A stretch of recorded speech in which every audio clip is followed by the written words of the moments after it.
పేరు ఎస్నేహ. నేను 9వ తరగతి చదువుతున్నాను.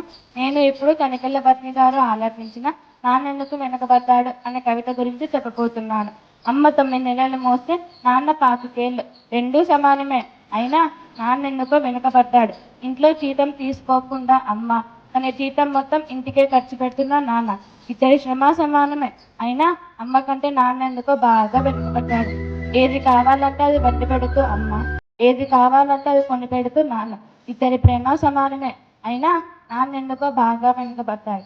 ఫోన్లోనూ అమ్మానే వేరే, దెబ్బ తగిలినప్పుడు అమ్మానే పిలుపే, అవసరం వచ్చినప్పుడు తప్ప మిగతా అప్పుడు గుర్తు రానందుకు నాన్న ఎప్పుడైనా బాధపడ్డాడా అంటే ఏమో. తరతరాలుగా నాన్న ప్రేమ పొందడంలో చాలా వెనుకబడ్డాడు. అమ్మకు మాకు బీరువా నిండా రంగురంగుల బట్టలు, చీరలు. నాన్న బట్టలు మాత్రం దండేం కూడా నిండదు. తనని తాను పట్టించుకోవడం రాని నాన్న ఎందుకో మాకు కూడా పట్టనంత వెనుకబడ్డాడు. అమ్మకు అన్నో కొన్నో బంగారు నగలు, నాన్నకు బంగారు అంచున్న పట్టు పంచ ఒక్కటే. కుటుంబం కోసం ఎంత చేసినా తగిన గుర్తింపు తెచ్చుకోవడంలో నాన్నెందుకో చాలా వెనుకబడ్డాడు. పిల్లల ఫీజులు ఖర్చులున్నాయి, ఈసారి పండక్కి చీర కొనొద్దని అమ్మ.